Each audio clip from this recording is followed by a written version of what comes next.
අපි නම් පටන් ගමු. පොඩම මෙහෙද දාන්න වෙනවද කියලා.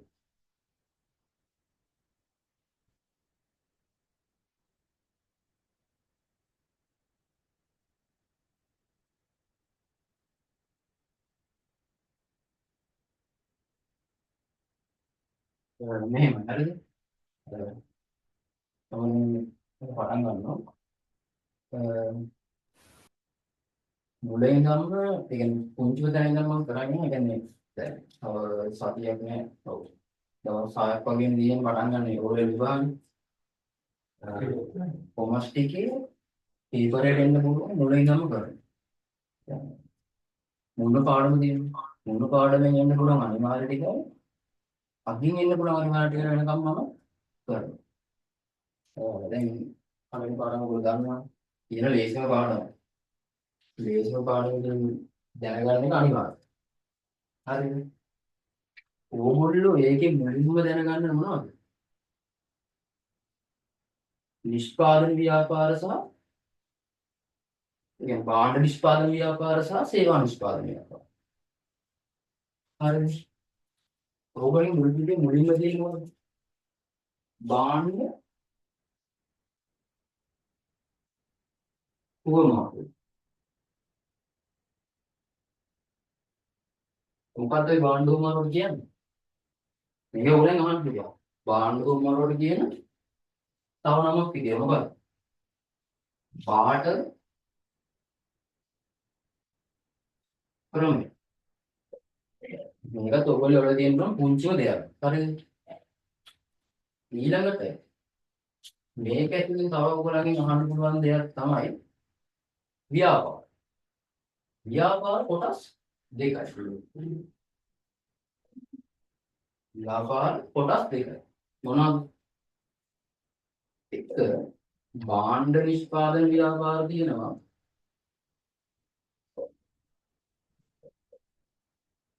අනිත් එක සේවා නිෂ්පාදන ව්‍යාපාර තියෙනවා. ඔයගොල්ලෝ මේක ලියනකොට ෂෝට් නෝට් එකක් වගේ හදාගන්න. ඊට පස්සේ කොමත් තියෙන දවසේ කලින් දවසේ තේරෙමක ටක් ටක් ටක් ගාලා බලාගෙන යන්න. දැන් භාණ්ඩ නිෂ්පාදන ව්‍යාපාර කියලා කියද්දී ඕගොල්ලෝ දැනගෙන යන්න ඕනේ භාණ්ඩ නිෂ්පාදන ව්‍යාපාරයේ ලක්ෂණ. සේවා නිෂ්පාදන ව්‍යාපාරයක් වුණා ඕගොල්ලෝ දැනගෙන යන්න ඕනේ සේවා නිෂ්පාදන ව්‍යාපාරයේ ලක්ෂණ. භාණ්ඩ නිෂ්පාදන ව්‍යාපාරයක ප්‍රධානතම ලක්ෂණය තමයි ඒගොල්ලෝ හදන්නේ ස්පෘශ්‍ය දේවල්. ඒ කියන්නේ භෞතික පැවැත්මක් තියෙනවා. ස්පෘශ්‍ය කියන්නේ අපිට භෞතිකව අල්ලන්න කරන්න පුළුවන්. ඒවා තමයි ස්පෘශ්‍ය කියලා අපි කියන්නේ. අනිත් එක තමයි භෞතික පැවැත්ම. ඊට පස්සේ සේවා නිෂ්පාදන ව්‍යාපාර. සේවා නිෂ්පාදන ව්‍යාපාර වල අපි හදන්නේ මොනවද? අස්පෘශ්‍ය දේවල්. ඒ වගේ භෞතික පැවැත්මක් නැහැ. ඒක අපිට අල්ලන්න කරන්න බැහැ. ඒ ටික තමයි ඔයගොල්ලෝ අනිවාර්යයෙන්ම දැනගෙන ඉන්න පුළුවන්. හරිද?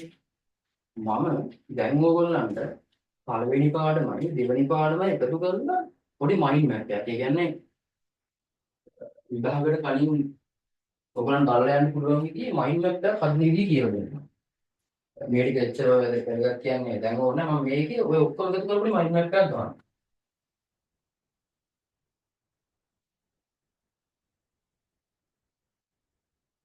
අර ඔයගොල්ලෝ ගන්න පොඩි ඒ පොලයක්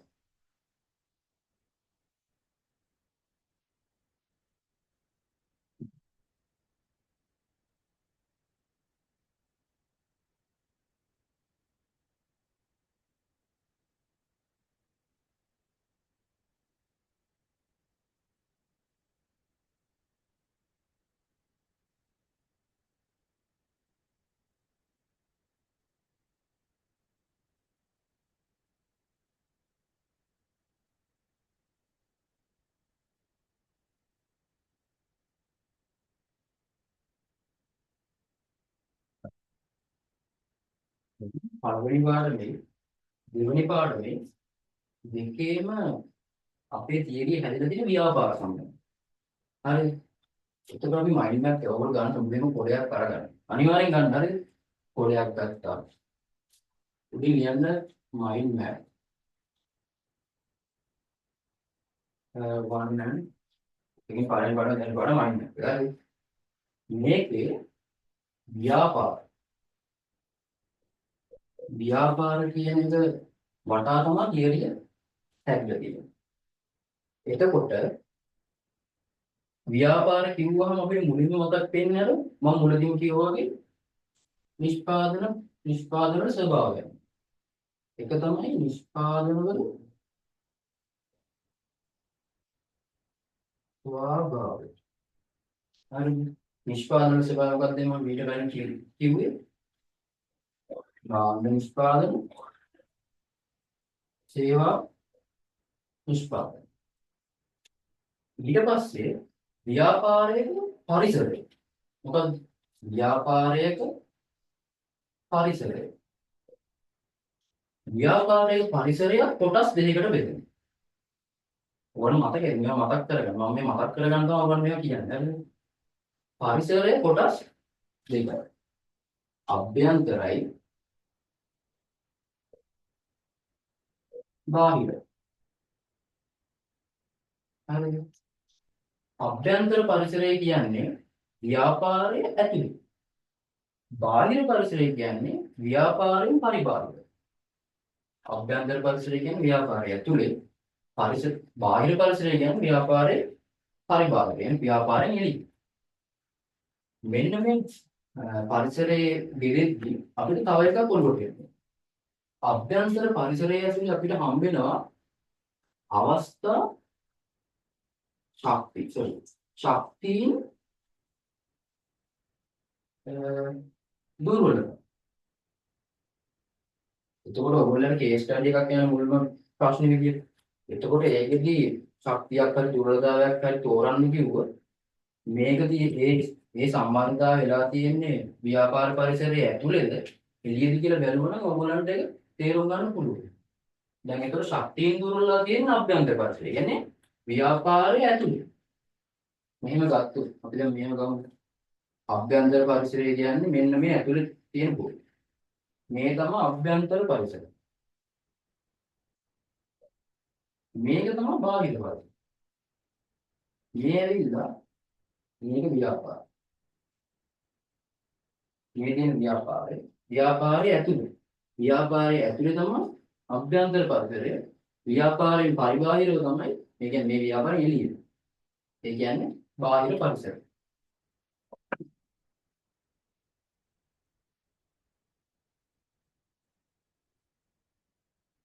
දැන් අභ්‍යන්තර පරිසරය ඇතුළේනේ ශක්තියින් දුර්වලතා තියෙන්නේ. අපි දැන් බලමු මොනවද බාහිර පරිසරය කියන්නේ. බාහිර පරිසරය අපිට හම්බ වෙනවා මොනවද? අවස්ථා තර්ජනය.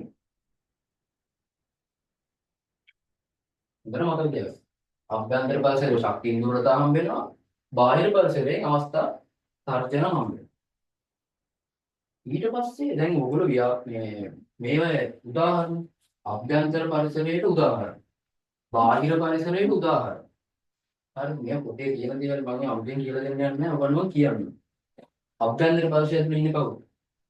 අයිතිකරු. ඊට පස්සේ සේවකයෝ, කළමනාකරුවන්, බාහිර භෞතික වටපිටාව, ඒ ටික ඇවිල්ලා අභ්‍යන්තර පරිසරය. බාහිර පරිසරය. බාහිර පරිසරය ඇවිල්ලා තරඟකරුවන්, සැපයුම්කරුවන්, විභව ආයෝජකයින්, රජය ඔය ගොඩක් තව තියෙනවා. ඔයගොල්ලෝ ඒවල පොඩ්ඩක් නෝට් එකක් දාගන්න. හරි. ඕගොල්ලෝ මේ පාර විභාගයට යද්දී අනිවාර්යයෙන් මේ බාහිර පරිසර සාධකයක් විදියට ආර්ථික පරිසර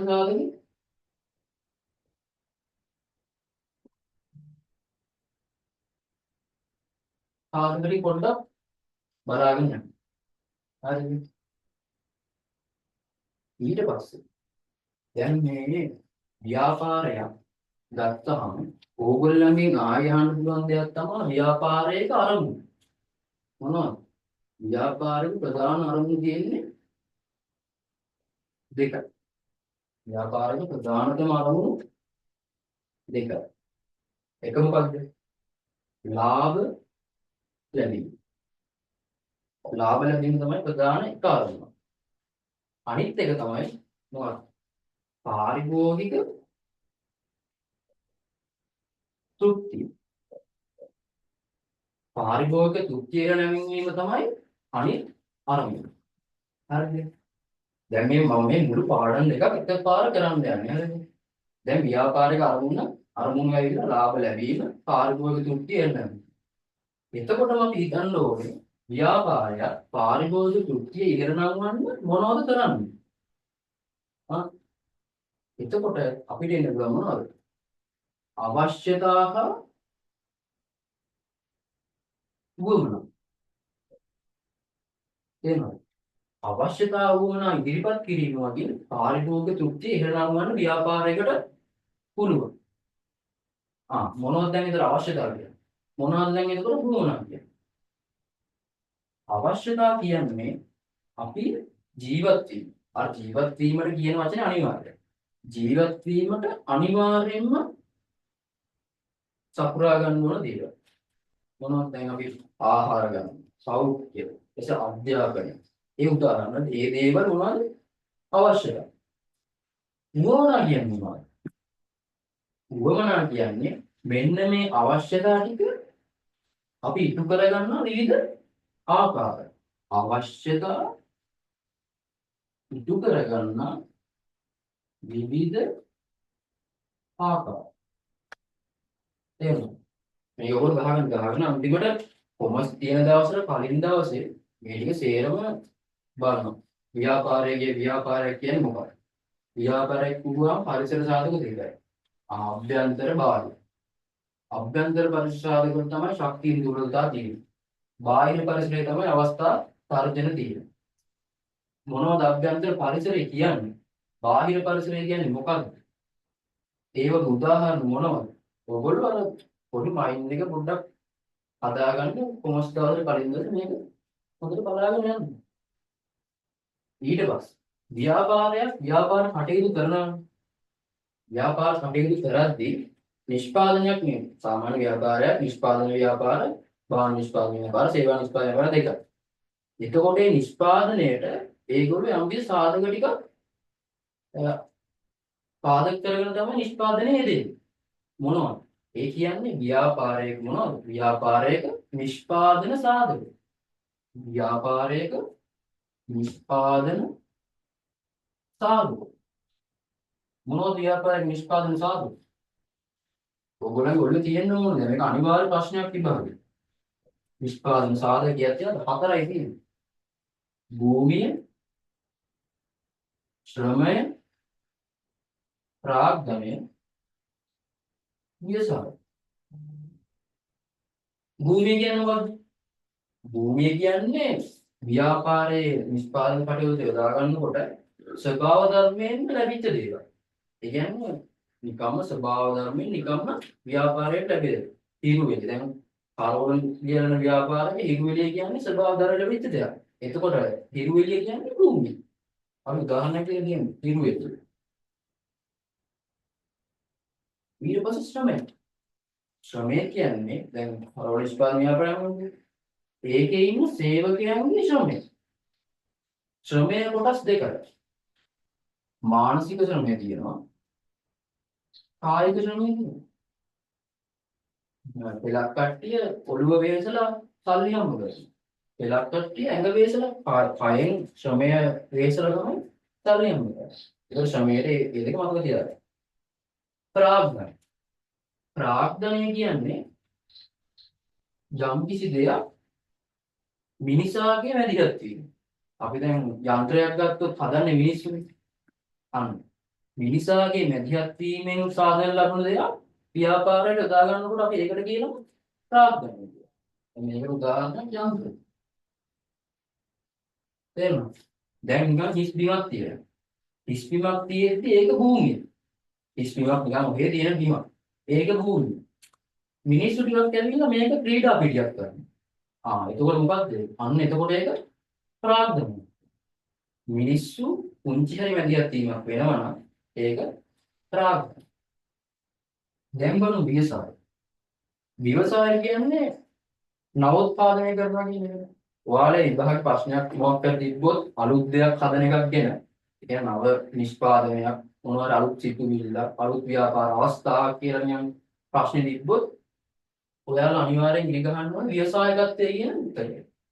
මෙන්න මේ ව්‍යවසායකත්වයෙන් තමයි මෙන්න මේ භූමිය ශ්‍රමය ප්‍රාග්ධනය කියන තුන සමබර ගන්න. ඒ කියන්නේ පාලනය කරන්නේ ව්‍යවසායකත්වය. තේරුණාද? මේක ඇතුළේකින් දැන් මුල් පාඩම් දෙකම තියෙනවා. තේරුණාද? පළවෙනි පාඩමයි දෙවෙනි පාඩමයි. ඕගොල්ලෝ ඉතින් මේක තව එක දෙයක් තියෙනවා. කවුද? මෙන්න මේ අභ්‍යන්තර පාර්ශවයි බාහිර පාර්ශවයි කියලා ඉන්නවනේ. මේ අභ්‍යන්තර පාර්ශවයි බාහිර පාර්ශවයි දෙක එකතු වුණාම අපි මොකද්ද කියන්නේ? මේ දෙකටම පොදුවේ කියනවා මෙන්න මේ අභ්‍යන්තර පරිසරයේ ඉන්න පාර්ශවයි බාහිර පරිසරයේ ඉන්න පාර්ශවයට පොදුවේ අපි කියනවා මොකද්ද? ඇල්මැති පාර්ශවය. තේරුණාද? එතකොට ඕගොල්ලන් ඔළුවේ ඇල්මැති පාර්ශව කවුද කියලා තියෙනවා. මේවා පොතේ තියෙන පුංචි නෝන. ඔයගොල්ලෝ මේවා පොඩ්ඩක් බලා ගන්න. පොතත් ළඟ තියාගන්න. ඇල්මැති පාර්ශවය. ඇල්මැති පාර්ශව උදාහරණයක් මතක තියාගන්න කවුද? කළමනාකරුවන්, අයිතිකරුවන්, සේවකයන්, රජය, ප්‍රජාව, පාරිභෝගිකයන්, තරඟකරුවන් මේ ඔක්කොම ඇවිල්ලා ඇල්මැති පාර්ශවය. ඒකෙදි මේ වෙන්නේ මේ දෙකේම එකතුවක් තමයි ඇල්මැති පාර්ශවය. අයිතිකරු උදාහරණයක් කියන්න අයිතිකරුවන් සේවකයන්. මේක පොඩ්ඩක් නෝට් එකක් දාගන්න. විභාගයට බලන්න.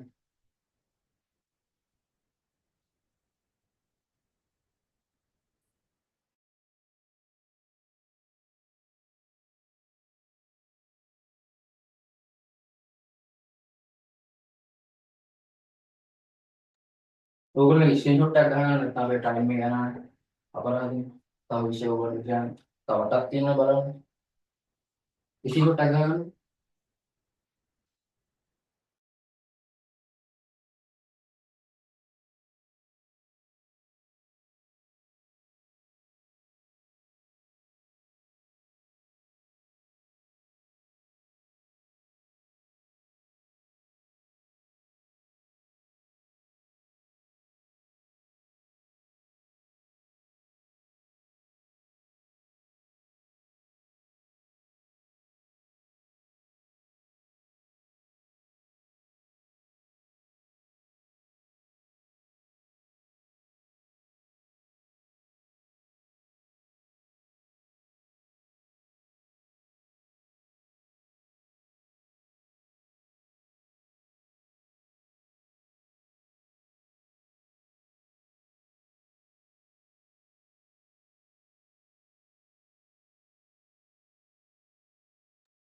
හරි නේද? අපි දැන් තුන්වෙනි පාඩමට යමු. ඔය ස්ක්‍රීන්ෂොට් එක ගන්න නැද?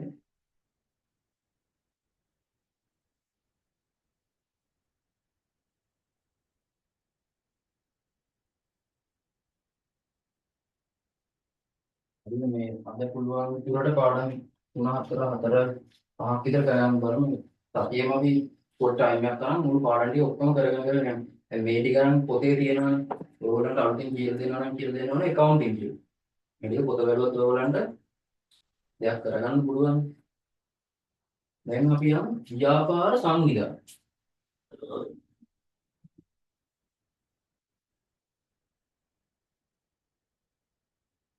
ව්‍යාපාර සංවිධානය. ව්‍යාපාර සංවිධානය අපි වර්ග කරනවා. මොකද්ද වර්ග කරන ප්‍රධානම තුන? ව්‍යාපාර සංවිධානය වර්ග කරන ප්‍රධාන දැන් මේක ඕගොල්ලන්ගේ සෙකන්ඩ් පාර්ට් එක අනිවාර්ය ප්‍රශ්න තියෙනවානේ. අනිවාර්ය ප්‍රශ්න එන්න පුළුවන් මෙතනින් අනිවාර්යෙන් ප්‍රශ්නයක් හැදෙන්න පුළුවන්. හිමිකාරීත්වය අනුව කොටස් කොහොමද අරමුණ අනුව ඊට පස්සේ පරිමාණය අනුව කියලා ඕගොල්ලන්ගෙන් අහන්න පුළුවන්. මොනවද? මේකේ ඕගොල්ලෝ මේ මයින්ඩ් එක හදාගන්න හරිද? මුලින්ම හිමිකාරීත්වය අනුව ඊට පස්සේ හිමිකාරීත්වය අනුව ඊට පස්සේ අරමුණ අනුව ඊට පස්සේ පරිමාණ හරි. දැන් මම නිකම්ම කියන්න බලන්න. හිමිකාරීත්වය අනුව කොහොමද? අරමුණ අනුව කොහොමද? පරිමාණය. පරිමාණය කියලා ගත්තොත් කවුද? කොටස් දෙකයි. අරමුණ අනුව කියලා ගත්ත කොටස් දෙකයි. හිමිකාරීත්වය අනුව කියලා ගත්තත් කොහොමද තියෙන්නේ? කොටස් දෙකයි. දැන් අපි අර ව්‍යාපාර සංවිධාන ටික අරගෙන ඒවා මේ කොටස් වලට බෙදලා ගමු. මොනවද තියෙන ව්‍යාපාර සංවිධාන? ඕගොල්ලෝගේ අනිවාර්යයෙන්ම ව්‍යාපාර සංවිධාන ටිකක් තියෙනවා. අපි ඒවේ ලක්ෂණ ටිකයි මොනවද තියෙන්නේ කියලා බලමු. මුලින්ම කේවල ස්වාමි ව්‍යාපාර. මේකට මොකද්ද කියන්නේ? තනි පුද්ගල ව්‍යාපාර කියලා කියනවා. තනි පුද්ගල ව්‍යාපාර. ආයෙ මොකක්ද තියෙන්නේ? හවුල්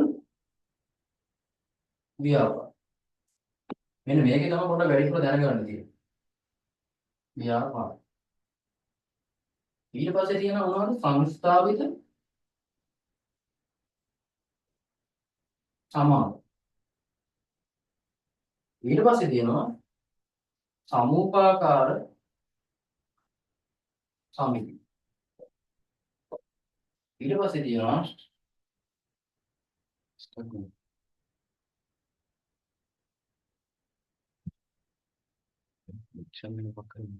ලොකු දෙයක් ඔයගොල්ලන් අහන්නේ. සමුත් සංවිධානය කියන්නේ මොකක් හරි සුබ සාධනය සඳහා යොදාගත් දෙයක් නේ. ඒ කියන්නේ සුබ සාධනය සඳහා යම් කිසි පිරිසක් එකතු වෙලා හදාගන්න එකමුතුවක්. ඒක තමයි සමුත් සංවිධානයක් කියලා යන්නේ. ඒක ඉතින් ලොකුවට අහන්නේ නැහැ ඔයගොල්ලන්. ඕගොල්ලන් ඊට පස්සේ අහන දේවල් ටිකක් තියෙනවා මොකක්ද? රාජ්‍ය දෙපාර්තමේන්තු. දෙපාර්තමේන්තු අර මේකට මගු මේක කොහොමද බෙදන්නේ? රාජ්‍ය දෙපාර්තමේන්තු රාජ්‍ය සංස්ථා තව එකක් තියෙනවා රාජ්‍ය මොනවද? රාජ්‍ය සමාගම්. හරි. අර සංස්ථාවේ සමාගම් වලට පොඩ්ඩක් දෙක බෙදලා හරි. දැන් මට කියන්න බලන්න කේවල සාම ව්‍යාපාර කියනවනේ. කේවල සාම ව්‍යාපාර වලට අදාළ කරුණු. කේවල සාම ව්‍යාපාරවල අදාළ කරුණු. ඒතකොට ඔයගොල්ලෝ විභාගයට යන්න ගන්න. කේවල සාම ව්‍යාපාරයක ලක්ෂණ ඊට පස්සේ වාසි ඊට පස්සේ අවාසි අනිවාර්යයෙන්ම ඔළුවේ තියෙනවා. කේවල සාම ව්‍යාපාරයි හවුල් ව්‍යාපාරවල මේ දෙක අනිවාර්යයි. ඔයගොල්ලෝ පළවෙනි ප්‍රශ්නේ අනිවාර්යයෙන්ම අහන කොටස් ටිකක් තමයි ඔය කේවල සාම ව්‍යාපාරවල ලක්ෂණ වාසි අවාසි හවුල් ව්‍යාපාරවල ලක්ෂණ වාසි අවාසි. ඒතර මේකෙත් ඔයගොල්ලෝ ලක්ෂණ වාසි අවාසි හවුල් ව්‍යාපාරවල ලක්ෂණ වාසි අවාසි බලාගෙන යන්න ඕනේ. මට කියන්න බලන්න කේවල සාම ව්‍යාපාරයක ලක්ෂණ මොනවද? ලක්ෂණ වලට වැඩි අපි මොකක්ද බලන්න ඕනේ? කේවල සාම ව්‍යාපාරය ක්‍රියාපදිංචි කිරීම ගැන. මොකද ඒක අහන බවලතා වැඩි. මට කියන්න බලන්න කේවල සාම ව්‍යාපාරය ව්‍යාපදිංචි කරන පනත මොකක්ද පනත? 1918 අංක 6 දරන ව්‍යාපාර නාම ආඥා පනත. මේකට අනුව තමයි කේවල සාම ව්‍යාපාරය ක්‍රියාපදිංචි කරනවා. තේරුණාද? කේවල සාම ව්‍යාපාරයක් ක්‍රියාපදිංචි කරන්නේ මෙන්න මේ 1918 අංක 6 දරන ව්‍යාපාර නාම ආඥා පනත යටතේ.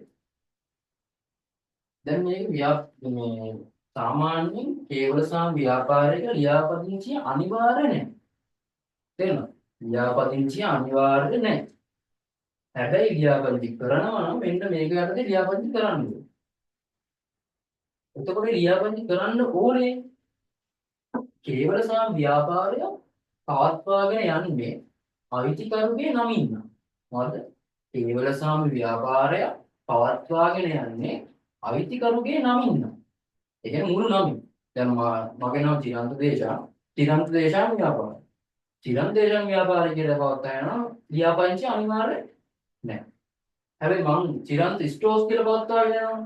නැත්තම් මොකක් හරි වෙන නමකින් පවත්වාගෙන යනවා ක්‍රියාපදිංචිය අනිවාර්යයි. අන්න මොකක්ද ඒතර මේක වැදගත්. අයිතිකරුගේ නමින්. එහෙම නැත්නම් අයිතිකරුගේ නමින් නැත්නම් අයිතිකරුගේ නමින් තියෙනවා නම් ක්‍රියාපදිංචිය ඕනේ නැහැ. අයිතිකරුගේ නමින් නැත්නම් ක්‍රියාපදිංචිය ඕනේ. තේරුණා? ඔයාලා මේ කේවසම් ව්‍යාපාරේ ඔන්න අනිවාර්යම කරුණක් තමයි මේක. අයිතිකරුගේ නමින් නැත්නම් ලියාපදිංචි කරන්න ඕනේ. අයිතිකරුගේ නමින් තියෙනවා නම් ලියාපදිංචි කරන්න ඕනේ නැහැ. එතකොට 50ක් වාගේ වල තියෙන්න ඕනේ 1918 එක අහන්න පුළුවන් ව්‍යාපාරය. මේ විභාගෙදි. 1918 අංක 6 දරන ව්‍යාපාර නාම ආඥා 50.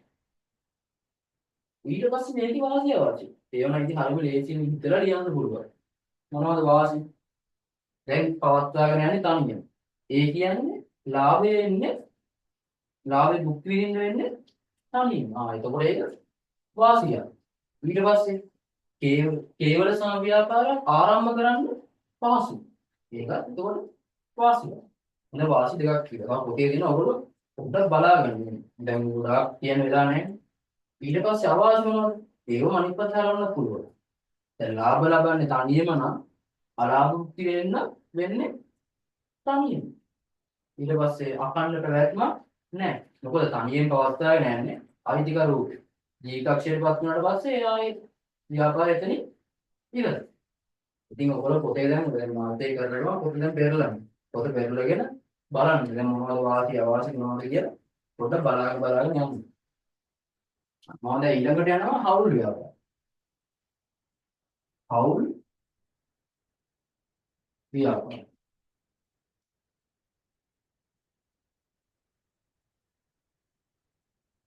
මේ විභාගයේ අනිවාර්යම දෙකක් තමයි මොනවද? මේකත් බලාගන්න මේකත් අනිවාර්යයෙන් බලාගන්න යන්න.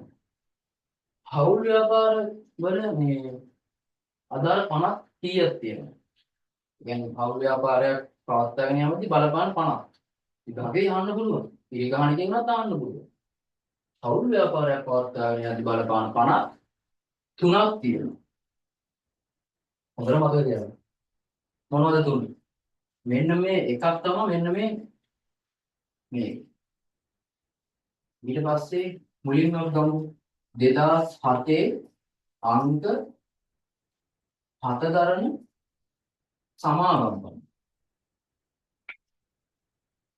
හරිද? 2007 අංක 7 දරන සමාගම් පනද. ඊට පස්සේ මොනවද? 1890 හවුල් ව්‍යාපාර ආඥා පනද. තව එකක් තියෙනවා 1840 වංචා වැළැක්වීමේ ආඥා පනද. ඔන්න ඔය ටික ඕගොල්ලෝ වල තියෙනවා. හරිද? දැන් 2007 අංක 7 දරන සමාගම් පනතින් කියවෙන්නේ මොකක්ද? හවුල් ව්‍යාපාරයට බලපෑම් කරන්නේ කොහොමද? 2007 අංක 7 දරන සමාගම් පනතින් තමයි හවුල් ව්‍යාපාරයක සාමාජික සංඛ්‍යාව තීරණය කරන්නේ. කීයේ සාමාජික සංඛ්‍යාව? හවුල් ව්‍යාපාරයේ සාමාජික සංඛ්‍යාව කොහොමද? අවමය 2යි. උපරිමය 20. අවමය 2යි උපරිමය 20. ඊට පස්සේ 1890 හවුල් ව්‍යාපාර ආඥා පනත. මොකක්ද ඒකෙන් කියන්නේ? 1890 හවුල් ව්‍යාපාර ආඥා පනතින් මොකක්ද කියන්නේ? මේකෙන් තමයි හවුල් ව්‍යාපාරය ක්‍රියාපදිංචි කරන්නේ. මේකෙන් තමයි ලියාපදිංචිය කරන්නේ. හරිද? ඊට පස්සේ 1840 වංචා වැළැක්වීමේ ආඥා පනතින් මොකද? ඒකෙදි අපිට කියනවා ආරම්භක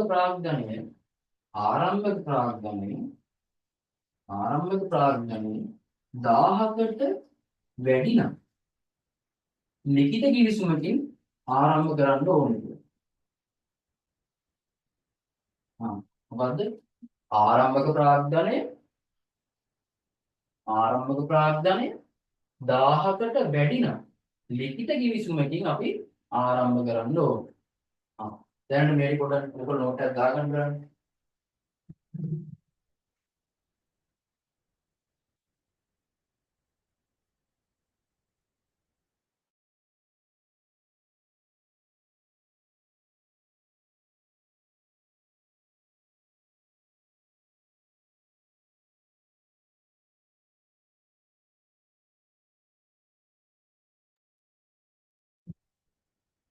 මේ ඕගොල්ලෝ මේ ඉෂුවට ගහගෙන අපි නැත්තම් වෙලා යනවා නේද? මතක තියාගන්න. දැන් මේකේ කේවල සම ව්‍යාපාරයේ ඔයගොල්ලෝ අනිවාර්යෙන් 1918 අන්ත 6 දරන ව්‍යාපාර නම ආඥාපන මතක තියාගන්න ඕනේ.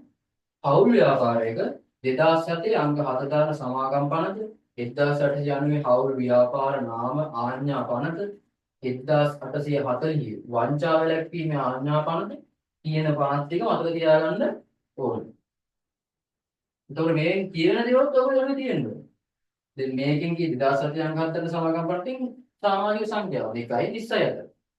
1890 හවුල් ව්‍යාපාර ආඥා පනතෙන් ලියාපදිංචිය ගැන.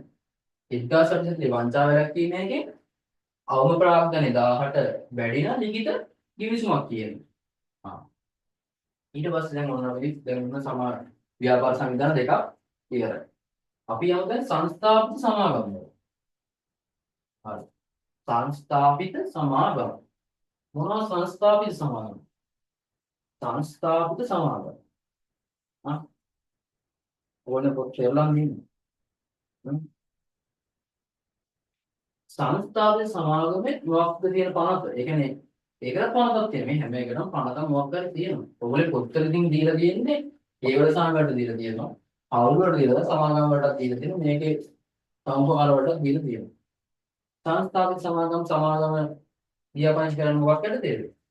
ඒක ලියාපදිංචි කරන්නේ 2007 අංක 7 දරන සමාගම් පනතේ. දැන් පටල ගන්න එපා මෙතනක් තිබ්බා මෙතනක් තිබ්බා කියලා. පෞල් ව්‍යාපාරයට 2007 අංක 7 දරන පනත ඕන වෙන්නේ සංඛ්‍යාව ගන්න. මේකට ඕන වෙන්නේ ලියාපදිංචි කියලා. මේකෙත් සමාජ සංඛ්‍යාවක් තියෙනවා. මොකක්ද සමාජ සංඛ්‍යාව? 2යි සීමාවක් නැහැ. එහෙනම් සංස්ථාවේ සමාගම 2යි සීමාවක් නැහැ. දැන් මේකෙත් ඔයගොල්ලෝ මතකම තියාගන්න ඕන දෙයක් තමයි ප්‍රධානම දෙයක්. හරිද? මේකේ නෛතික පුද්ගල භාවයක් තියෙනවා. නෛතික පුද්ගල භාවයක් නැහැ. නෛතික පුද්ගල භාවයක් නැත. පෞල් ව්‍යාපාරවල තියෙනවද? පෞල් ව්‍යාපාරවල නෛතික පුද්ගල භාවයක් නැත. සංස්ථාගත සමාගම් වල සංස්ථාගත සමාගම් වල නෛතික පුද්ගල භාවයක් ඇත. හතර මතක තියාගන්න. සංස්ථාපිත සමාගම් වල නෛතික පුද්ගල භාවයක් තියෙනවා. එතකොට දැන් කේවල සංඛ්‍යාපාරවල සල්ලිදාන. පෞල් ව්‍යාපාරවල කරුව සල්ලිදාන. සංස්ථාපිත සමාගම් වල මොකද?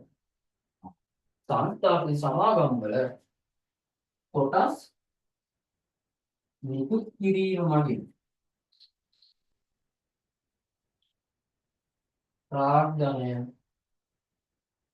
රැස් කරනවා.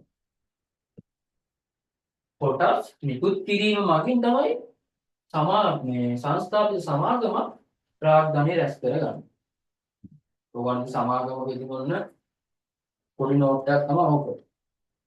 එතකොට දැන් මේකේ වගකීම ගත්තොත් දැන් මම මේ ඔක්කොම සාපේක්ෂව සංසන්දනය කරමින් කියලා දෙන්නේ. හරි. මේකේ වගකීම ගත්තොත් සීමිතයිද අසීමිතයිද? වගකීම අසීමිතයි. පෞල් ව්‍යාපාරයේ වගකීම පෞල් ව්‍යාපාරයෙන් මෙහෙම. උගල පොතේ තියෙන වගකීම අසීමිතයි. හරිද? මේකෙත් අසීමිතයි මේකෙත් වගකීම අසීමිතයි. හැබැයි අර සාපේක්ෂව ගත්තොත් කේවල සම්ව්‍යාපාර වලට වඩා වගකීම පොඩි වෙනසක් තියෙනවා. කියන්නේ මේකේ වගකීම වැඩි මේකේ වගකීම අඩුයි. මොකද මේකේ කට්ටිය වැඩි 2යි 20යි අතර ඉන්නවා. මේකේ තනියම. ඒතර මේකේ වගකීම මේකට වඩා වැඩි. ඒ කියන්නේ හවුල් ව්‍යාපාර වලට වඩා කේවල සාමි ව්‍යාපාර වල වගකීම වැඩි. ඒ කියන්නේ අපේ සාපේක්ෂව ගත්තොත් ඔයගොල්ලෝ එහෙම කියන්න ඕනේ. හරිද? දැන් ප්‍රශ්නය අහනවා හවුල් ව්‍යාපාර වල කේවල සාමි ව්‍යාපාර වල වගකීම වැඩි කියලා. ඒතකොට ඔයගොල්ලෝ කියනවා හවුල් ව්‍යාපාර වල වගකීම අඩුයි කේවල සාමි වලට වැඩි. මේකේ කොහොමද වගකීම වැඩි මේකේ වගකීම අඩුයි. හැබැයි කෙලින්ම අහුවොත් කෙලින්ම අහන හවුල් ව්‍යාපාරයේ වගකීම කොහොමද? එහෙම අහුවොත් වගකීම අසීමිතයි. හරිද? මතක තියාගන්න. ඒතර සංස්ථාපිත සමාගම් වල වගකීම සීමිතයි. මොන මතක තියාගන්න. සංස්ථාපිත සමාගම් වල වගකීම සීමිතයි.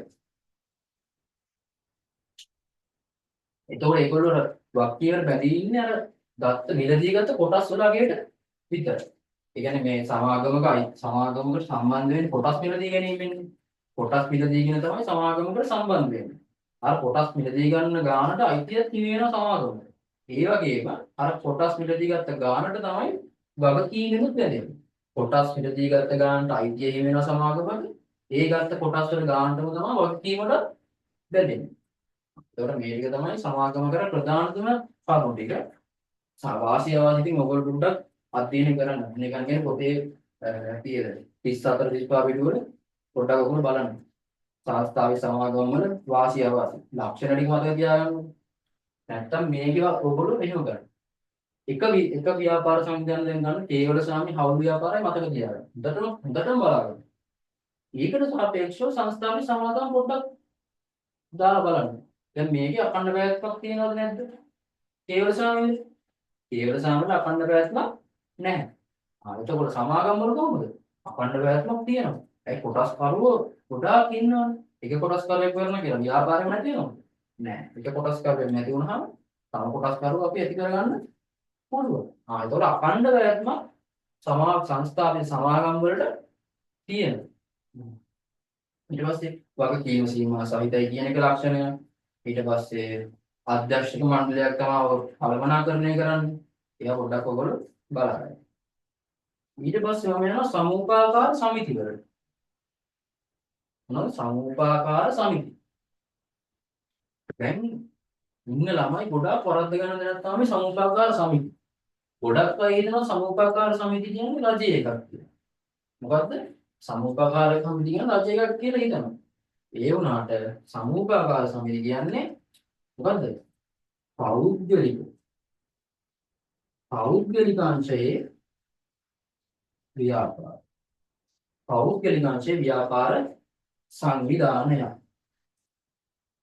මොනවද මේකේ තියෙන ලක්ෂණ? ප්‍රධානම ලක්ෂණයක් ඔය ඔළුවේ තියෙන්න ඕනේ. මොකද්ද? සමූපාකාර සමිතියක ප්‍රධානම ලක්ෂණයක් තමයි ප්‍රජාතන්ත්‍ර වාදී පාලනය. මොකද ප්‍රජාතන්ත්‍රවාදී පාලනය කියන එක ප්‍රධානතම ලක්ෂණය. සමූපාකාර සමිතියක් පෞද්ගලිකාංශයේ ප්‍රජාතන්ත්‍රවාදී පාලනයක් තියෙන ව්‍යාපාරයක්. එතකොට දැන් මම කියවනේ හැම එකටම තියෙනවා කියලා පනත. දැන් මේකට මේ පනත තිබ්බා. මේකට පනත. හවුල් ව්‍යාපාරවල පනත තුනක් තිබ්බා. සංස්ථාපිත සමාගම් වල මේ පනත තිබ්බා. ඒ වගේ සමූපාකාර සමිති වලට තියෙන පනත මොකක්ද? 1992 අංක 5 දරන.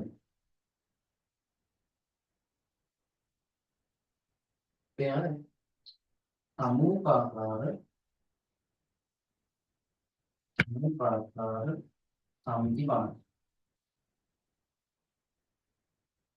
මොන මාර්ගය කියලා. 1970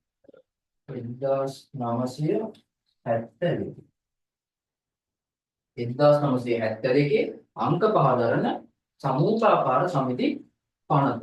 ඔන්න මේ ඔයගොල්ලෝ පනත් පටල ගන්න එක මේ නම් තියෙනවනේ. මේක නම් අමතක කරනවා මේකයි මේ තුනයි නම් අමතක කරන්නම එපා. හරිද? ඒකයි මෙන්න මේක ඉතින් බොහොම පොළොවේ තියෙනවනේ. සමාගම කිව්ව ගමන් සමාගම. හවුල් ව්‍යාපාර කිව්ව ගමන් හවුල් ව්‍යාපාර නාම ආඥා ප්‍රදාන ව්‍යාපාර. මේක 1918 අංක 6 දරන ව්‍යාපාර නාම ලියාපදිංචි කියන පාඩම. සමූපාකාර සමිති ගත්තාම 1972 අංක 5 දරන සමූපාකාර සමිති අනුව. ඕක තමයි සමූපාකාර සමිතියක ඕගොල්ලෝ වැදගත්ම බලා ගන්න ඕන දේවල්. ලක්ෂණ ටික මොනවද? ප්‍රජාතන්ත්‍රවාදී පාලනයක් තියෙනවා. ස්වේච්ඡා හා විවෘත සමාජය කියන්නේ ස්වේච්ඡා හා විවෘත සමාජිකත්වය කියන්නේ අපිට කැමැත්තක් ඇති වෙච්ච ගමන් අපිට කියන සමුප්පාකාරයකට සමාජිකත්වය ගන්න පුළුවන්. ඊට පස්සේ සමාජිකයන්ගේ සාමූහික අයිතිය පොදු අවශ්‍යතා අරමුණු වලින් දැන් ඔය ගොඩක් කට්ටිය මේක රජයේ ව්‍යාපාරයක් කියලා හිතන්නේ රජයේ තියෙන බලපෑම වැඩි වෙන සමුපාකාර සමිති වලට. ඒ කියන්නේ සුබ සාධනීය කතා තමයි ගොඩක් දුරට සමුපාකාර සමිතියේ තියෙන්නේ. හොඳට මතක තියාගන්න. වෙනාට රජයේ බලපෑම් කරාට සමුපාකාර සමිතිය කියන්නේ පෞද්ගලික අංශයේ ව්‍යාපාරය. හරි. ඊට පස්සේ සමූහ වෙන කේවල සාමය හරි, පෞල් ව්‍යාපාර හරි, සංස්ථාපිත සමාගම් හරි, සමුපාකාර සමිති හරි. ලක්ෂණි පොඩක් ඕනෑම පොත බෙල්ලගෙන බලාගන්න හරි. රාජ්‍ය දෙපාර්තමේන්තු රාජ්‍ය සංස්ථා. දැන් අපි අර මුලදීම ගත්තානේ ව්‍යාපාර වර්ගීකරණය. හරිද? මොනවද? ව්‍යාපාර වර්ගීකරණය. ව්‍යාපාර වර්ගීකරණය ගත්තාම හිමිකාරීත්වය අනුව, අරමුණ අනුව, පරිමාණය අනුව. හරිද? දැන් කේවල සහ ව්‍යාපාරය කියන්නේ හිමිකාරීත්වය අනුව පෞද්ගලික අංශය. පෞල් ව්‍යාපාර කියන්නේ හිමිකාරීත්වය අනුව පෞද්ගලික. සංස්ථාපිත සමාගම් කියන්නේ හිමිකාරීත්වය අනුව පෞද්ගලික. සමූපකාර කියන්නේ පෞද්ගලික. රාජ්‍ය දෙපාර්තමේන්තු. නමේම කියනවා රාජ්‍ය කියලා. එතකොට ඒක රාජ්‍ය අංශය. ඔන්න රාජ්‍ය අංශයේ ව්‍යාපාරයක් තමයි රාජ්‍ය දෙපාර්තමේන්තු කියන්නේ. රාජ්‍ය සමාගම්. ඒක රාජ්‍යය වල රාජ්‍ය කියලා තියෙනවා. රාජ්‍ය සංස්ථා රාජ්‍ය රාජ්‍ය අංශය. අංශයේ ව්‍යාපාර සංවිධානය. ඊට පස්සේ අරමුණු අනුව ගමු. කේවල සහ ව්‍යාපාරික අරමුණ මොකද්ද? ලාභය. පෞල් ව්‍යාපාරික අරමුණ මොකද්ද? ලාභය. ඊට පස්සේ සංස්ථාපිත සමාගම් අරමුණ මොකද්ද? ලාභය. දැන් ඒක සමුපකාර සමිතියේ අරමුණ මොකද්ද? කියන්නේ කොහොමද? සංස්ථාපිත සමුපකාර සමිතියේ අරමුණ මොකද්ද? කියන්නේ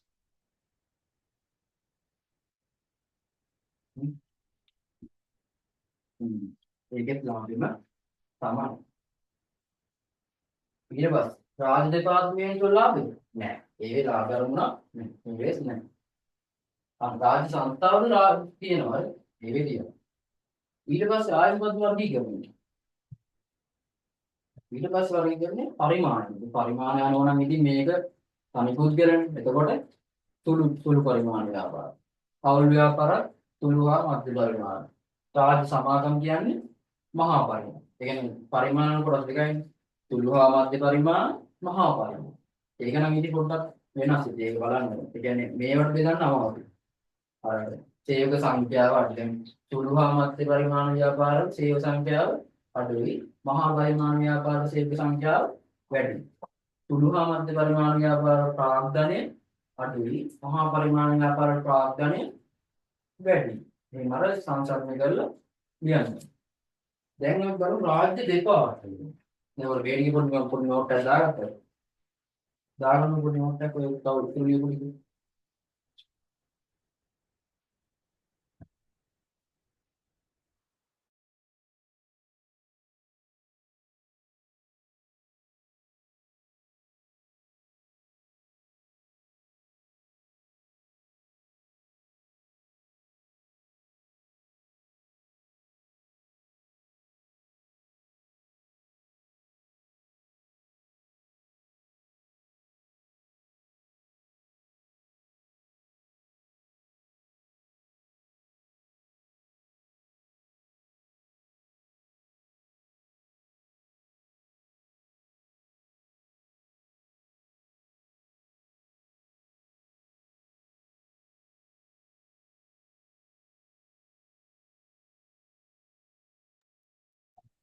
ඔබ මේ දෙයවන චීටොට් එකකට ගහගන්න හරි.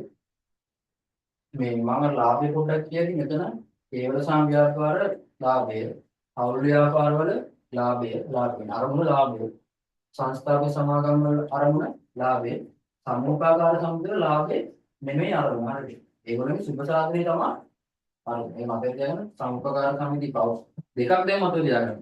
පෞද්ගලික අංශයේ ව්‍යාපාරයක් සමුපාකාර සමිති කියන්නේ ඒ වගේම ලාභ අරමුණු කර නොගත් සංවිධානයක් තමයි සමුපාකාර කියන්නේ. ඊට පස්සේ බලමු සංස්ථාපිත සංස්ථා රාජ්‍ය සංස්ථා ගත්තාම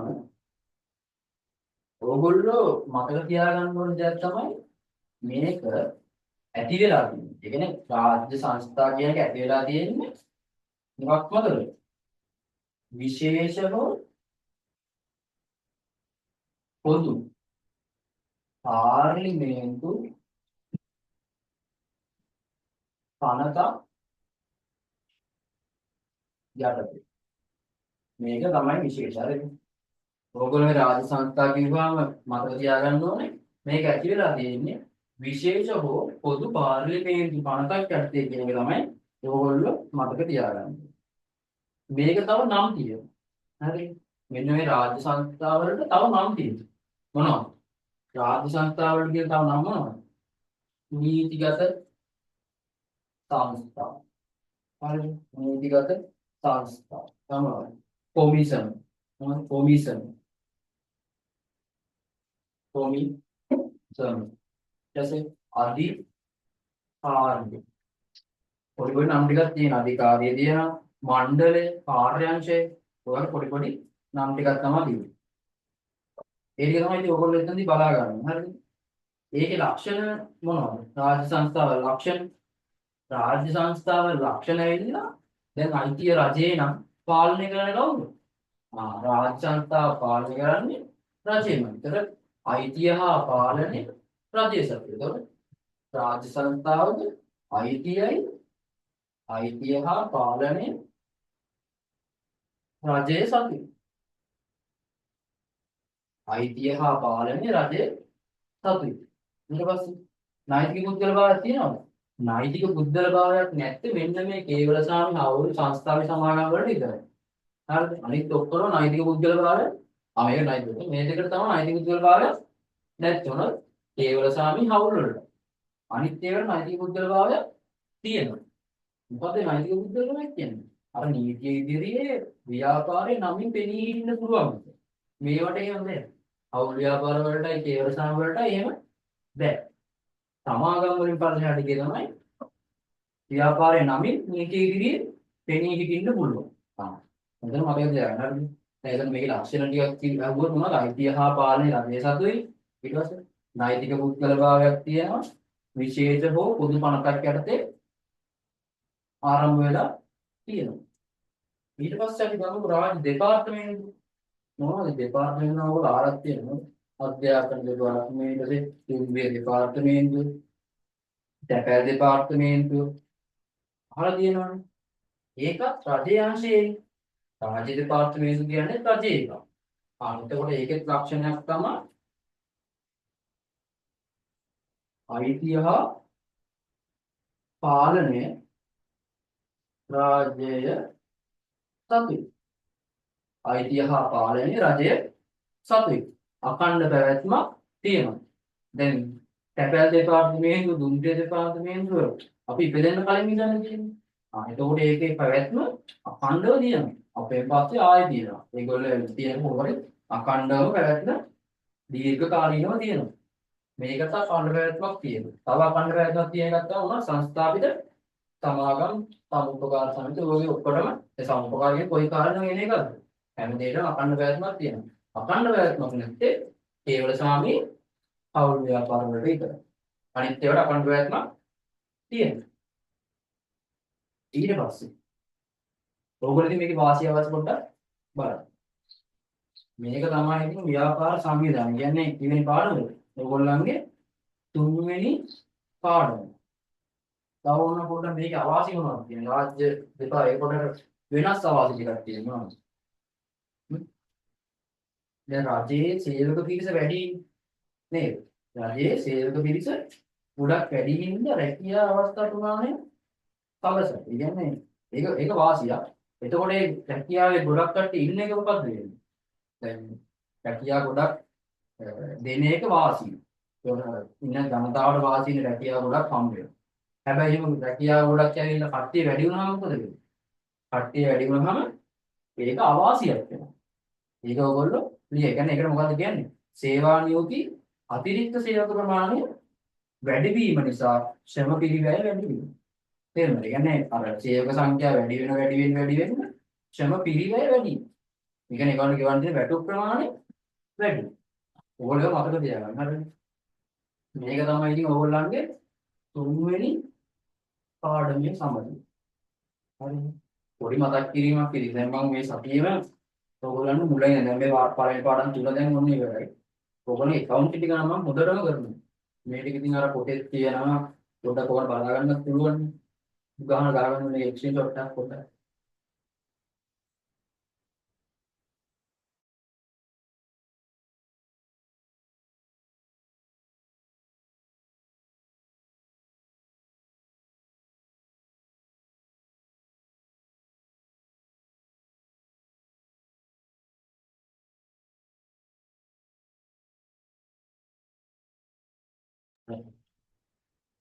හරි ස්ක්‍රීන්ෂොට් එක ගහගත්තා. මම දැන් ඕගොල්ලන් හතරවෙනි පාඩමත් අද දැන් හතරවෙනි පාඩමම ඉවර කරන්න. හතරවෙනි පාඩම. ඒ කියන්නේ ඔයගොල්ලෝ ගිලුම් කරන්නේ පටන් ගන්න තැන. ඒක නම් මම ඉතින් ඉවර කරනවා.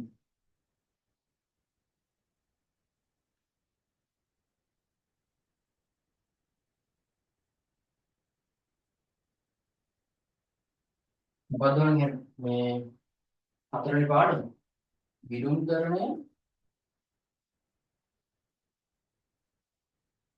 හැඳින්වීම. ගිලුම් කරන අපි හතර පටන් ගන්නකොට ආයෙ ලින්ක් එක දාලා ඉමු.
හරි මම දැන් ගිලුම් කරන ගෑල්ල පටන් ගන්නවා. හරිද?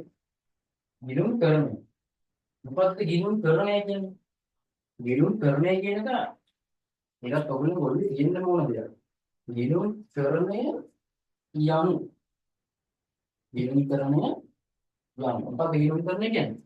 ගිලුම් කරන්නේ කියන්නේ ව්‍යාපාරයේ අපි කලින් පාඩේ නැති පාර්ශ්ව ඉගෙන ගත්තනේ.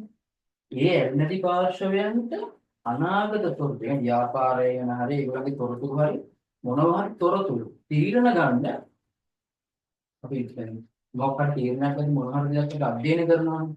අන්න එහෙම අධ්‍යයනය කරන්න තොරතුරු ලබා දෙන එකට අපි කියනවා විනුම්කරණය කියලා. තොරතුරු ඒක ලියන විදිහ කොහොමද කියන්නේ?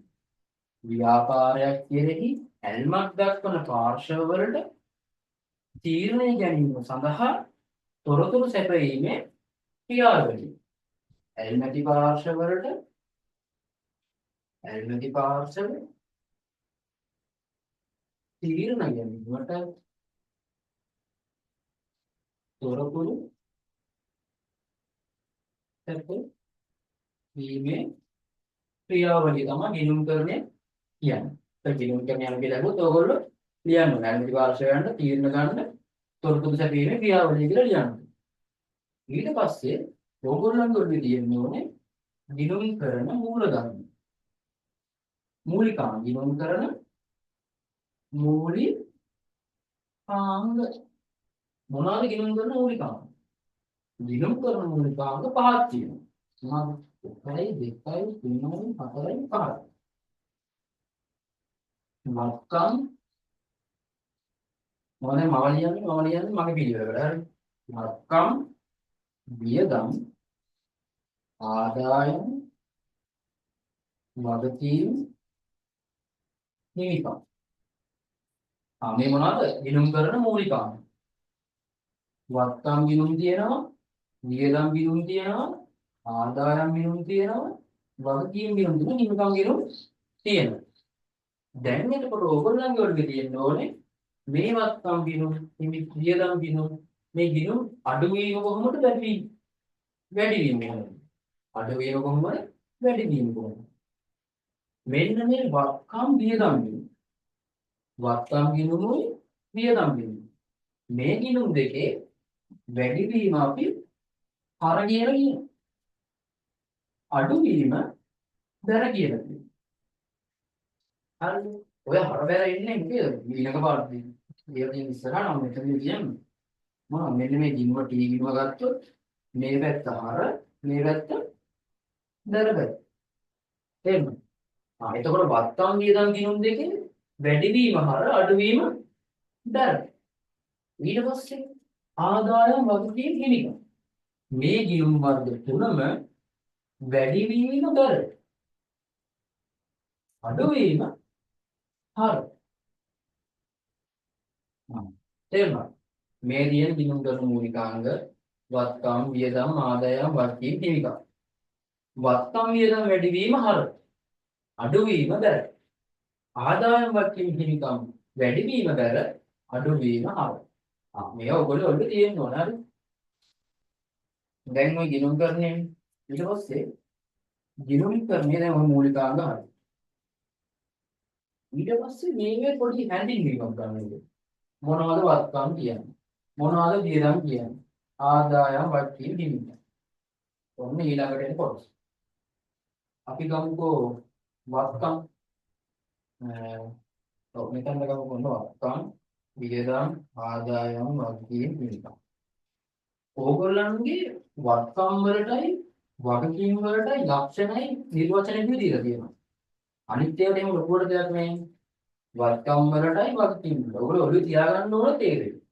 මොනවද වත්කම් කියන්නේ මොනවද වගකීම් කියන්නේ? මොනවද මේ වත්කම් කියන්නේ? වත්කම් වල ලක්ෂණ මොනවද? අතීත ගනුදෙනුවක ප්‍රතිඵලය. හරි. ඒ ලක්ෂණයෙන් වගකීම් වල තියෙනවා. අතීත ගනුදෙනුවක ප්‍රතිඵලය. වත්කමක් අතීත ගනුදෙනුවක ප්‍රතිඵලය. වගකීමක් අතීත ගනුදෙනුවක ප්‍රතිඵලය. වත්කමක් ව්‍යාපාරය පාලනය කරයි. වත්කමක් ව්‍යාපාරය පාලනය කරයි. මම මේ ලක්ෂණ ලියන්නේ හරි. ලක්ෂණ තුනක් තියෙනවා මේ දෙකට. මේකට ලක්ෂණ තුනයි මේකට ලක්ෂණ තුනයි. වත්කම් අතීත ගනුදෙනුවක ප්‍රතිඵලය ව්‍යාපාරය පාලනය කරයි. මොනවද? ඊට පස්සේ දැන් වත්කම් වලින් අනාගතයේ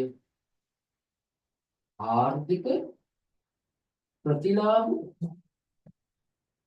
ගණිත කරයි. මේ දෙන වත්කමක ලක්ෂණ. ඔයා මේ වත්කමක ලක්ෂණ තුන මතක තියාගන්නවා කියන්නේ වත්කමක නිර්වචනය මතක තියාගත්තා වගේ තමයි. නිර්වචනය හොත් විතර කොහොමද? දැන් මේකේ පළවෙනි ලක්ෂණය අතීත ගනුදෙනුවක ප්‍රතිඵලයක් ලෙස තමයි ඇති වෙලා තියෙන්නේ. දෙවෙනි ලක්ෂණය ව්‍යාපාරය පාලනය කරයි. තුන්වෙනි ලක්ෂණය අනාගතයේ ව්‍යාපාරය ආර්ථික ප්‍රතිලාභ ජනනය කරයි. ඔය තුන එකතු කරාම කියනවා ඒක නිර්වචනය කියලා. අතීත ගනුදෙනුවක ප්‍රතිඵලයක් ලෙස ඇති වී ඇති.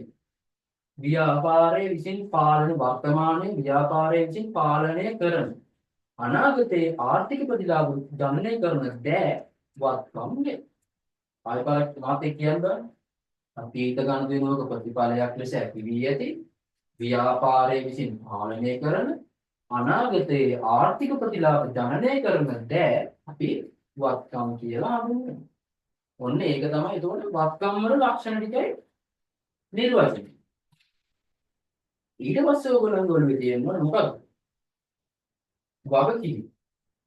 වගකීම් වල ලක්ෂණේ නිර්වචනය. මොනවද වගකීම් වල ලක්ෂණ? අර වත්කම් වල පළමු ලක්ෂණයම වගකීම් වල පළවෙනි ලක්ෂණය විදිහට තියෙනවා. දෙවෙනි ලක්ෂණය තමයි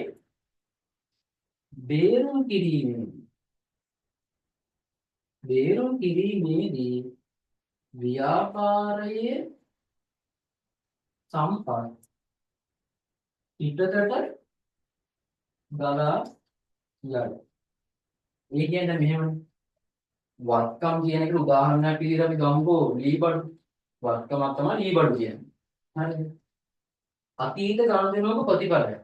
අතීත ගනුදෙනුවක ප්‍රතිඵලයක් කියන්නේ අපි දැන් ගොඩ කාලයකට කලින් දැන් ලීබඩු අපේ සල්ලි දීලා තමයි ලීබඩු අරන් දෙන්නේ. ගනුදෙනුවක් කියන්නේ දෙපාර්ශ්වයේ මොනවා හරි දෙයක් බොරුමාරනවා කියන එක. එතකොට අතීත ගනුදෙනුවක ප්‍රතිඵලයක් තමයි ලීබඩු කියලා. අපි සල්ලි දීලා තමයි ලීබඩු අරන් දෙන්නේ.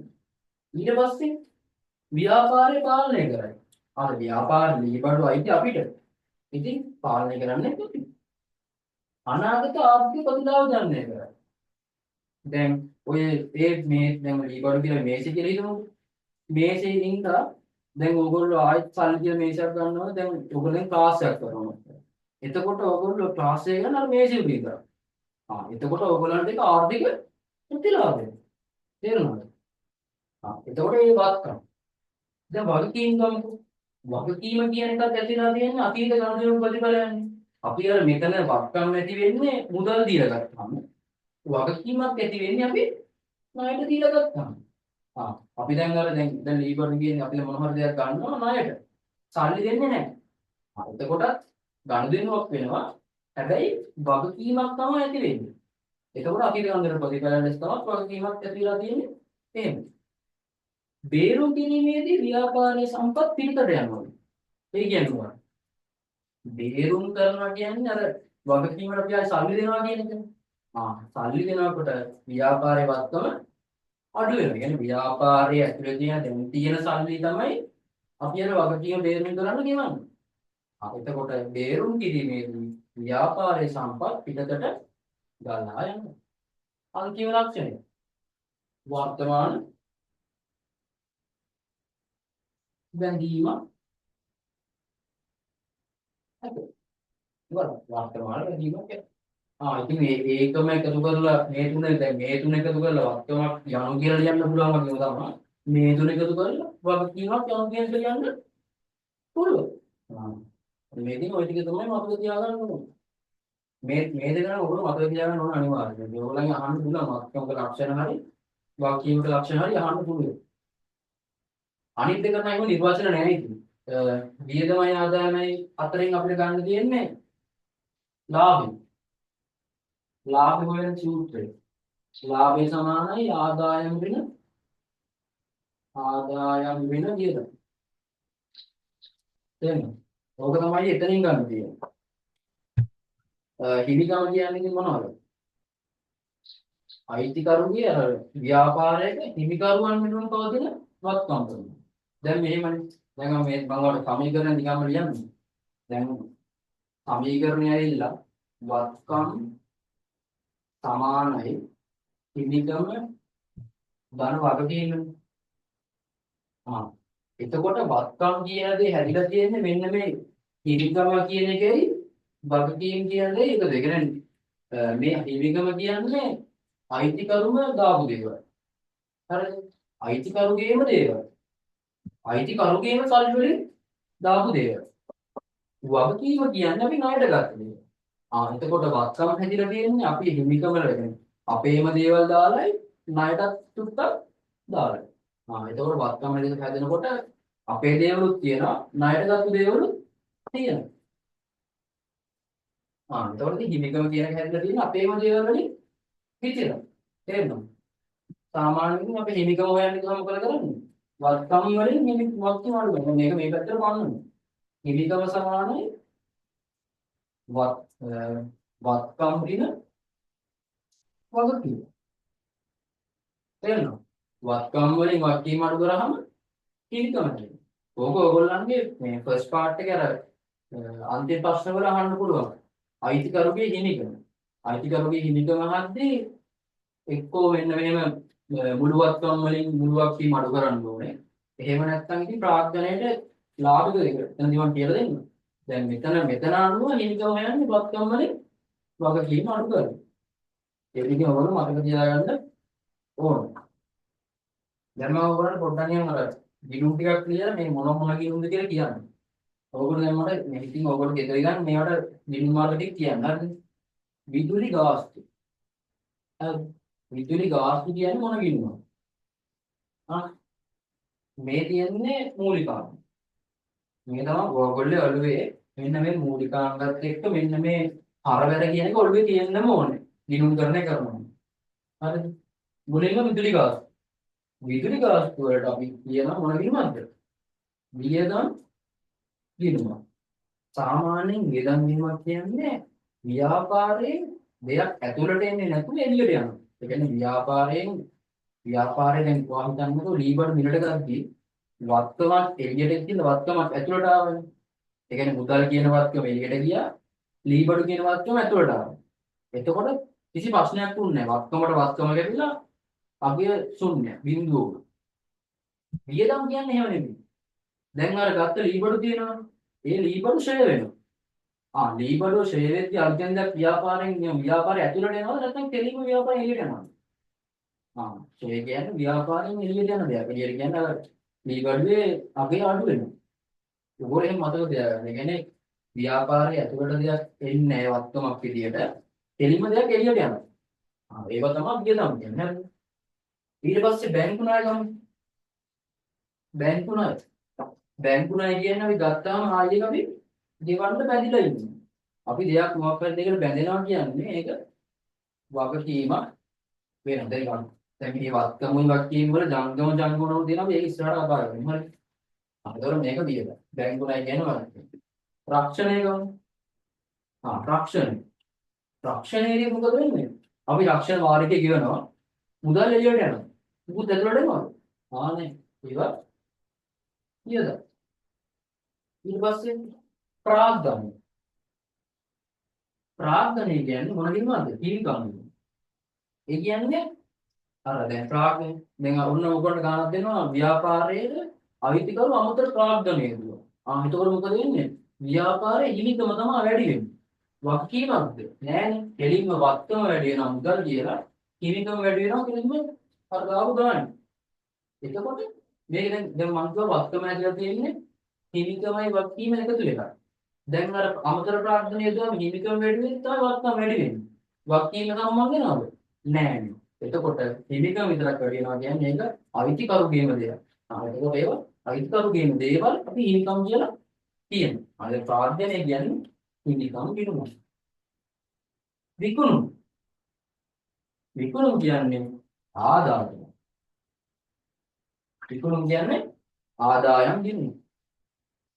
ආදායම් කියන්නේ ආදායමක් ලබනවා කියන එක. මුදලින් දෙයක් අපි දෙයක් දීලා ලාභයක් එක්ක දෙයක් ආයෙ ලබනවා. ආදායම් ගිණුම. මෝටර රථ කියන්නේ වත්කම. නේද? රට කියන ඔයගොල්ලෝ දන්නවනේ. මම හිතන්නේ ඔයගොල්ලෝ මේක දන්නව ඇති. ඉතින් රට කියන්නේ වත්කම. ප්‍රචාරණ ගාස්තු කියන්නේ වියදම. හරිද? මෝටර රථ අලුත් වැඩියා වියදම්. වියදම් කියලා දීලම තියෙනවා ඒකට වියදම. ණයගැතියෝ කියන්නේ වත්කමක්. හරි. ඒක ඔයගොල්ලෝ හැමතිස්සෙම මතක තියාගන්න. ණයගැතියෝ තියෙනවා ණය හිමියෝ තියෙනවා. ඒක ඔයගොල්ලන් අමතක වෙන දෙනවා. ණය ගැති. ණය හිමි. අපි ණයගැතියන්ට කියනවා වෙළඳ ලැබිය යුතු කියලා. ණය හිමියන්ට කියනවා වෙළඳ ගෙවිය යුතු කියලා. හරිද? සාමාන්‍යයෙන් ගෙවිය යුතුයි. ඒ කියන්නේ වගකීමක් නේ අපේ. ගෙවිය යුතු කියන්නේ වගකීමක්. ඒතකොට ණයහිමි කියන්නේ වගකීම. ලැබිය යුතුයි. අපිට ලැබෙන්න තියෙන දේවල්. ලැබිය යුතුයි. ඒ කියන්නේ අපේ වත්කම. ඒ කියන්නේ ණයගතිය කියන්නේ අන්න වත්කම. ඔන්න මේක තමයි ඉතින් ඔයගොල්ලන්ගේ හතරවෙනි පාඩම. මම ඉතින් අදට හතරවෙනි පාඩමෙන් නවත්තන්නම්. ඕගොල්ලන්ට හෙට පස්වෙනි පාඩමේ නම් මම ඉතුරු ටික කරනවා. මේකදී ස්ක්‍රීන්ෂොට් එකක් ගහගන්න.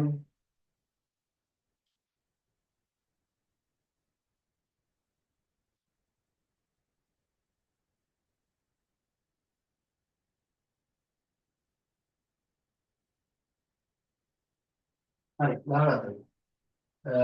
ගන්න.